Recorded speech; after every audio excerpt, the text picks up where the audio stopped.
రైతు బాధ తెలుసా? నేను ఒక పంట పండించిన రైతు పత్తి ఏ ఫలితం లేకుండా రైతునయ్యి పుట్టినాను, రైతునయ్యి పెరిగినాను, రాయినయ్యి నేను పుడితే రంది లేకుంటుందనయ్యా. పత్తి పంట నేను ఏతే మిత్తి కన్నా ఎల్లలే. ఏం బతుకు ఏం బతుకు ఈ రైతు బతుకు చూడరా, ఏం బతుకు ఏం బతుకు. అరే మిత్తి పంట నేను ఏతే ఖర్చులన్నా బూడలే. ఏం బతుకు ఏం బతుకు ఈ రైతు బతుకు, ఈ బతుకు నేను బతుకాను.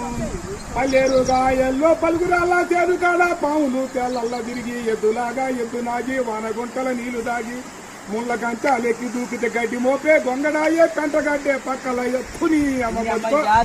ఏం బతుకు ఏం బతుకన్నా ఈ రైతు బతుకు ఏం బతుకు. అయ్యా 5 రూపాయలు కడుగుతాను, 6 నెలల బట్టి సాదుకొని నీ ఇంటికి వచ్చి బండి 5 రూపాయల కోసం అడుగుతావు. ఈ రైతు బతుకు ఎక్కడైనా తీసుకోలేవా?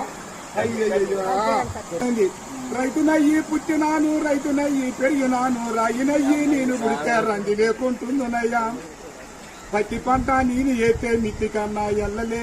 ఏం బతుకు ఏం బతుకు ఈ రైతు బతుకు చూడరా, ఏం బతుకు ఏం బతుకు. అరే మిర్చి పంట నేను ఏతే ఖర్చులన్నా బూడలే. ఏం బతుకు ఏం బతుకు ఈ రైతు బతుకు, ఈ బతుకు.